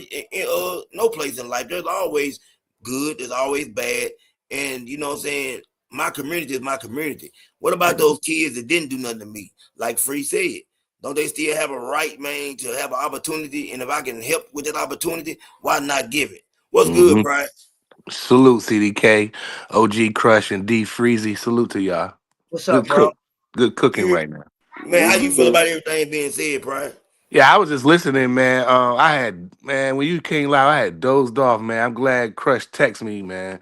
But I mean, like the hood is where it's good. It's good in the hood. Like, I didn't live in the hood, but I spent most of my time over there. And my mother just could not understand. She said, "I worked so hard to get this big house. We bought you a car. We did everything, and you still want to go over there because there's nothing to do in my neighborhood. It looks nice. That's about it. It's nothing to do."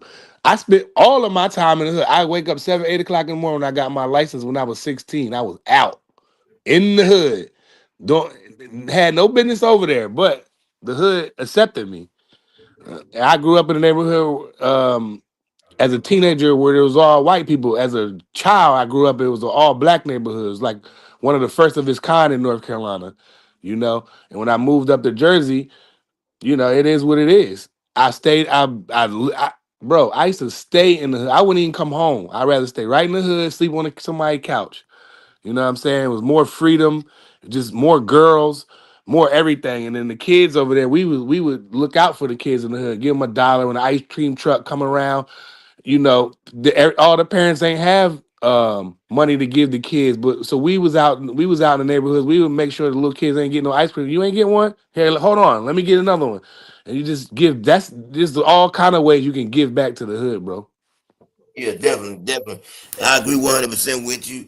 And like Crush said, man, Crush hit on the man. But all y'all been hitting, man, this morning with nothing but great conversation. Yeah, but like I said, I don't know Jay-Z person, but it definitely seems like even from listening to Kanye West, even though sometimes I feel like Kanye goes over the deep edge, that you can, Jay-Z, man, think about this. I heard BVO say in a conversation he brought up the way Jay-Z done Benny Siegel. Like Jay-Z, that's his partner, right? Benny Siegel was his partner at the time. Yeah, yeah. Hmm. The judge come. That's like, man, the judge coming to me and asking me, hey man, talking about you Free, any one of y'all, man, can you say if we let him go today that you know what I'm saying, he'll be you'll be responsible for him.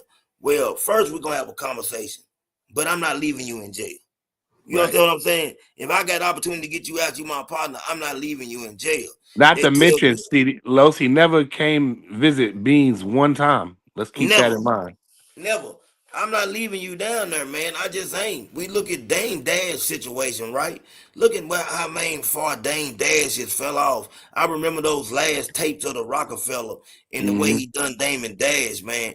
And that just tells me everything about who he is as a person, man. There's a lot, man, to unfold. You can have a 2-hour conversation on Jay-Z and some of the business moves and friendship moves that he's made.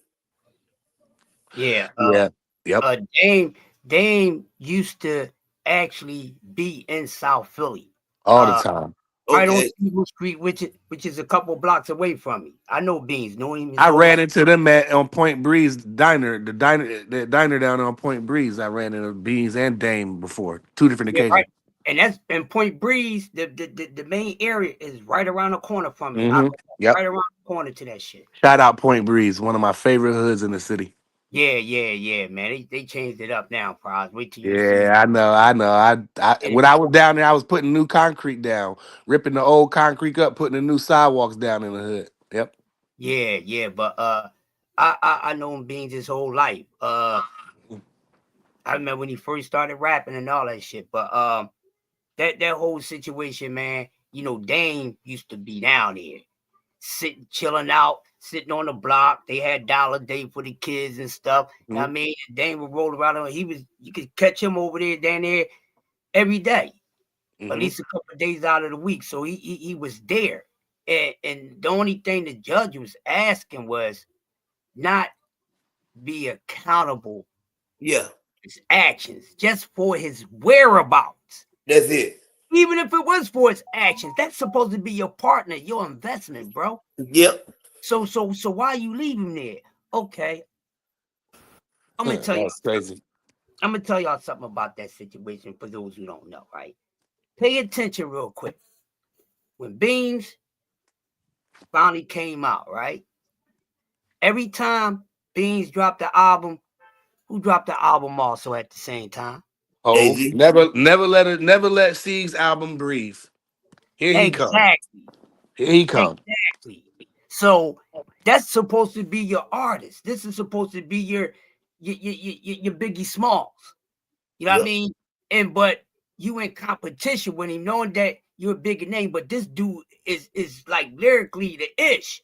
Yep. You see what I'm saying? Some people say he's lyrically the best that came out of Philly. He's probably my third. He's not my first or my second. But that's even here or Mm. there. I'll take anybody to war on that. Don't want to mess Mm. with hip hop. I'd like to hear your number one and two, but go ahead, carry on. Yeah. We can get to that some other Yeah. time. I Okay. need to get everybody up on this damn internet with this hip hop talk. I am Yeah. all elements of it. You know what I'm saying? But anyway, um, yeah. So it was bad, bro. And it messed the man up. Like he said, he Hmm. spoke about it. Because he said that's the first thing he ever thought that was really real, because everything else was just the streets, and you know how it is in the streets. You do a shakedown with a motherfucker, and the next day that motherfucker that you did a shakedown with lining you up to get shook down. So it was Hmm. like that. You never really knew. So when he became a part of that, he felt like it was family to him, like he said. So this dude turns around and you don't do. Come on, you supposed to have met this man breathe, stalled his career. That man could have been a lot more successful than what he was. And he has to be accountable for his own actions because he was out here doing a lot of dumb stuff. Yeah. But I think that probably would have changed the dynamic some. And I think that played a part somewhat, not the for credit of the bad, but I think that really played a part with him still staying the way that he was. You see what I'm saying? Because we all wanted him. I used to tell him, listen, bro, get the fuck up from around this shit. He said, huh? I said, yo, you hear me? I said, listen, fuck all that thug shit, all that street shit. I'm coming to you as a man. Yo, get from up around this shit, bro. But no, I gotta be real. He didn't say it, but this is the action. I got to be real. You're not any less real if you decide to move yourself and your family to a more peaceful environment. Hmm. There's nothing wrong with that. That don't mean that you actually forgetting where you came from. You forgetting your folks. You're supposed to do that.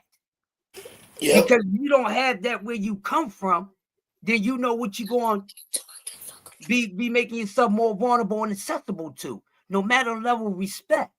Yep. Temptation is temptation. A wolf is a wolf. When Mm. he's on prey, he's on prey. You know? Yep.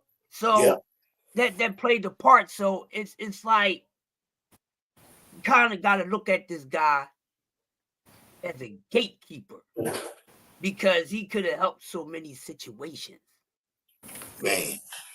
And his Oh. name is So mixed the up in all. Memphis Bleak crush. He loves Memphis Bleak. Memphis Bleak still gets a $2-3 million a year annuity from Jay Z. That's about And it. Beating Siegel's damn not knocking him because I think he's doing a very good job with his food truck. But come on, let's be honest. We're talking Yeah, about his Beating brother, Siegel. his brother that was actually his brother's food truck. He actually started it all, Cool. and Okay. he wound up investing in it and cooking because he can cook. He can cook. Yeah. Yeah, they family's known for The cooking. wings are good. If you can get in the line and deal with the line, the wings are good. I went down there and I tried the wings. And shout out to Mac. Shout out to Yeah, Broad Street Bully. Yeah, so Yeah, I'm he, glad. he, I'm he- glad though that he doing something, and he seemed yeah, like he's happy. He seemed like he happy. But Like yeah, but damn though, like even Kanye. Remember when Kanye West was like, "Yo, I owe Beanie about $20 million." I wonder if he ever gave Beanie his money, because Ye got that whole Yeezy and Yeezus and all that. Beanie Siegel created that mm, Yeezy. Yo, yeah, Yeezy. Now you named $1 billion sneaker brand. brand after a man. Like you should at least give him a meal ticket. Like You didn't Bean, see Prize. You didn't see what I Bean think said. Kanye gave him something. I did think he Kanye give him the did. money? Okay, if he gave it to him, He gave I'm him cool then. something. Yeah, I'm yeah, cool He with yeah, gave that him then. something. yeah. I'm good with that then. Shout He Yeah, out to that's said, Kanye West. real quick. Prize. That's Go ahead, Grush. that's Uh-huh. why you never heard him say anything foul about Kanye. Kanye. Yeah, I'm saying, facts. yeah, yeah, yeah, yeah, yeah, yeah. Yeah, he never Uh, really said anything about Kanye. hey, Only thing he did is he was go ahead, CD. I was gonna tell you, Prize that Bean and Siegel came on Drink Champs, and they asked him about that, and they was talking about we need to get you in touch with Kanye, and they did end up. I think he did end up getting him something, but Bean and Siegel was like he didn't, I don't care about the money like that. Just having a conversation, like he really was just like he wanted to talk to Kanye, like they Oh, brothers. You know what I'm he saying? felt the way. Like he was like, nigga, you ate my mom oxtail. Oh, Yeah, he said yeah, I ain't good for a conversation. I was like, yeah, yeah, that is kind of corny though. But I get like Jay-Z with like if you listen to that record on what's that album? I forget the Black album, I believe. I'm already home. You know Mm, what I'm saying? That like he kind of explained his side of the story. Like I already cooked up the rock for y'all. Why can y'all get hot? You know what I'm saying? I already cooked up the rock. Why the fuck y'all can't get hot? Which yeah, I think Beanie Siegel was hot, but see, I think that he was wrong because you didn't even let the Truth album breathe. And then that second album, The Reason, was pretty good. You know what? He found that feel it in the air and all that. He started to get it. He started to catch on like how to make a hit record. And then here come Hove, the Carter, whatever his name of his things was. Like, he get on my nerves when he do that. I'm like, damn, I'm still listening to the Truth album, and here he come, and the Truth album come on fire. I'm saying yeah, Kanye destroyed that production on there. He killed it. You know what I'm saying? And the Truth album is one of the few albums I can listen to front to back. And here he come with his big face, not even letting the damn album get a chance to. This your biggest artist. This your best artist. Beanie Siegel was at one point was one of the top rappers in the East Coast. He battled Jadakiss, bro, and won by yeah, yeah, landslide. yeah. So And like, Jada, why you getting in the way? But go ahead, Los. nah, I love Jada Kiss too. And Benny Me Siegel was a too. monster back then, man. Benny Yeah. Siegel was different. yeah, Like Chris was saying, Jay Z made a lot of moves to hold Benny Siegel back, man. Putting out your album. It's almost like at one time when you used to see Floyd fight around the same time as Tank with these Yep. exhibitions or Same you know what I'm thing. saying? The same thing. Same thing. You know what I'm saying? Like Nasty. you still want the spotlight. You can't let nobody else shine. And that was not a good thing, man. Beanie Siegel should be much bigger than what he is right now.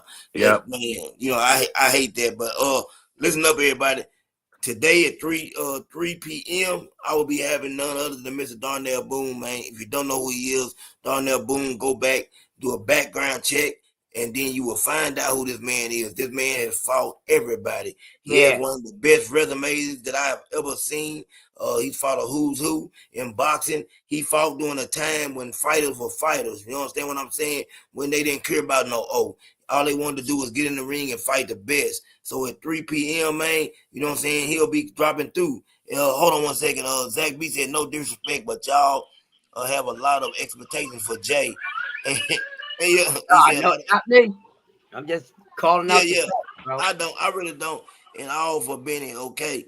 And he said, no disrespect, but y'all have a lot of expectations for Jay and all for Benny, okay? No, I really don't. I just like Beans as a rapper. I rock with I respect Jay-Z as a rapper too, Zach B, as far as what he does, and I can't take nothing from him when it comes to rapping.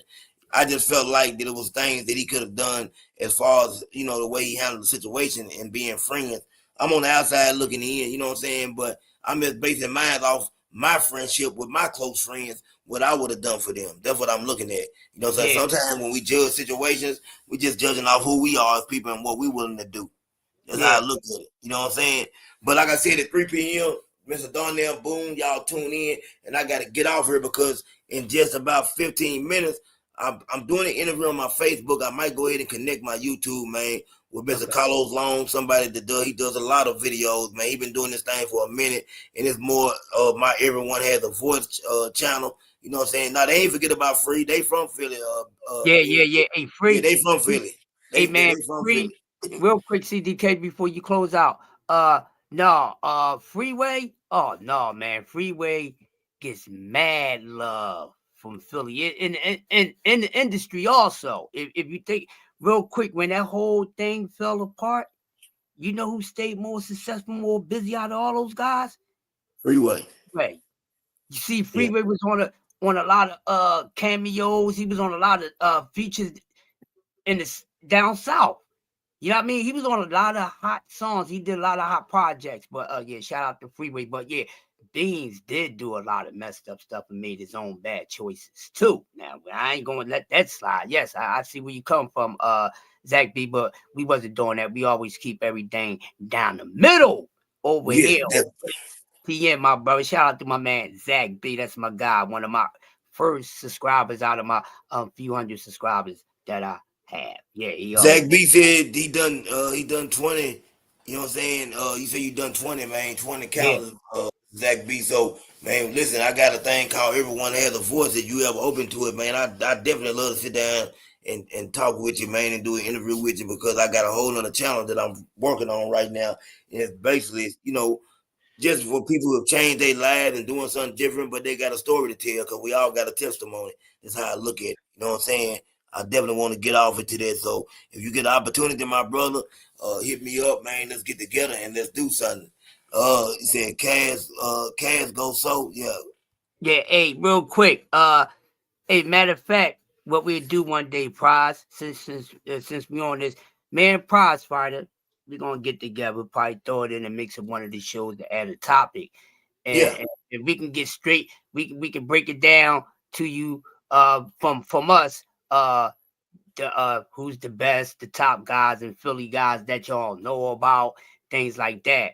We could definitely do that for y'all. That'll be very entertaining and very informative for those who don't know. All right, so Yeah. we're gonna do that for y'all, man. And my cousin, man, Ben Sanders said he opened up for Freeway. You know what I'm saying? He rap, man, and he into that music scene, Crush. So that Oh, definitely be a good look. And he got a nice channel, man. He got a real good following, and he do a lot of stuff about music and stuff on his channel. hey Ben, quick question: where you open up for free at? Where were y'all? Where were you at? Where was you at when you opened up for Freeway? If you still on here, hold on, see if he's still on here. Okay, I'm gonna give you my email. I'm gonna give you my email right quick, Zach B. Yeah, Zach B, that's my guy.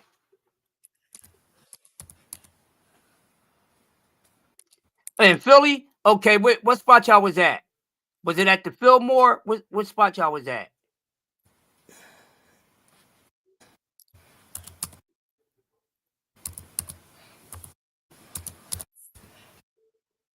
I'm gonna look you up. I'm gonna check you out. But yeah, Yeah, check his page out. His page is Ben Sanders. That's the name of his YouTube channel and everything. He on there. all right, cool. I'm gonna follow you. Yep. Hey, Zach B, send me an email, man. As soon as you get an opportunity, send me an email, and we'll go from there. And man, I'll shoot you my number in there.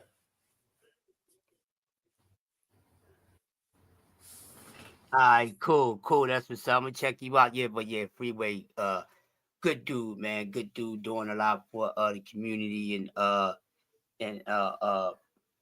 forgot what disease he works with. He donates to, but yeah, he's definitely a good advocate. Always been a gentleman throughout his career.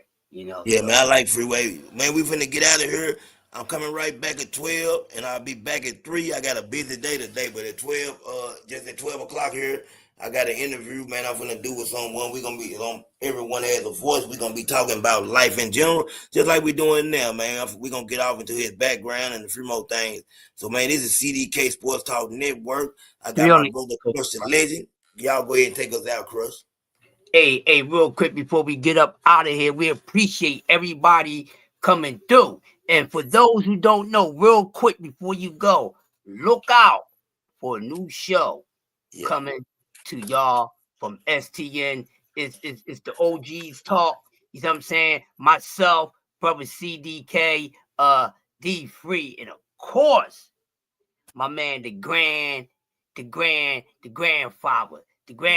of funk of this joint, my man, Bruce Gas. So that's gonna be 45 and over club. So y'all come through and check us out. We gonna be talking everything. And when y'all hear everything from the elders' perspective, just be quiet and mind your manners and learn something. So with that being said, I ain't got no more to say. I'll be back at 3 o'clock when you come on, bro. The Okay. champ, Daniel Boone. Yes, he didn't fought damn near everybody. If he ain't fought no damn body. Yes, he did. I with the name, seen him in a couple fights, man. So yeah, shout out to Daniel Boone. Praj, you got something to say before we go? That prize gone. All Well, right, we out we here. out.